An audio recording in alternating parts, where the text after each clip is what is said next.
Hi, I'm John Panethere, again a volunteer here with the Sheridan crew. We're just going to do a little bit of an overview of the front of the vehicle and the outside.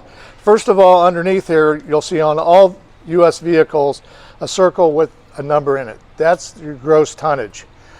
On the outside here, we also have the swim vane. We also have the driver's area, which is surrounded in ammunition, which is not a fun place to be. The hatch system is a little different than in most vehicles in that it doesn't flip up or down. This one is called a clamshell because it swivels. And here we have the 152 barrel, which primarily has been designed to this size because of the Shillelagh missile. So the barrel was designed around the Shillelagh missile, not the other way around. Here we have your sighting system. We also have the transmitter system for the Shillelagh missile.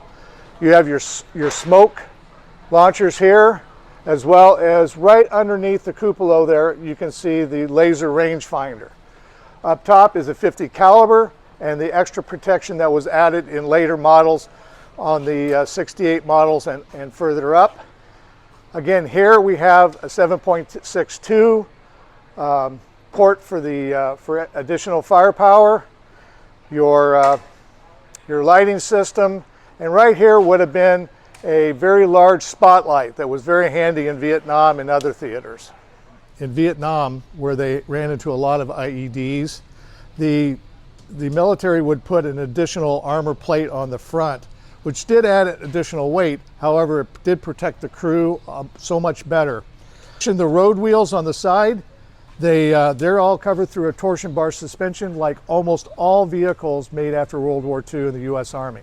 We now are dealing with the side of the vehicle. Here we have an external fire extinguisher system.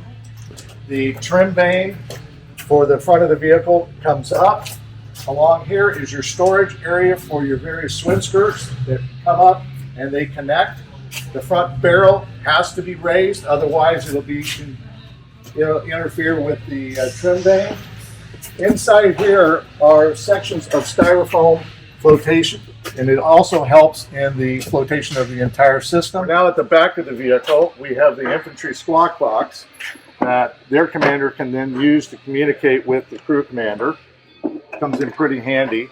Also in the back, we have a storage area for the tools as well as your tow ropes and your two bilge pumps, one there, one here, with a tube that was connected to help discharge any water that may have gotten in the vehicle during an amphibious assault.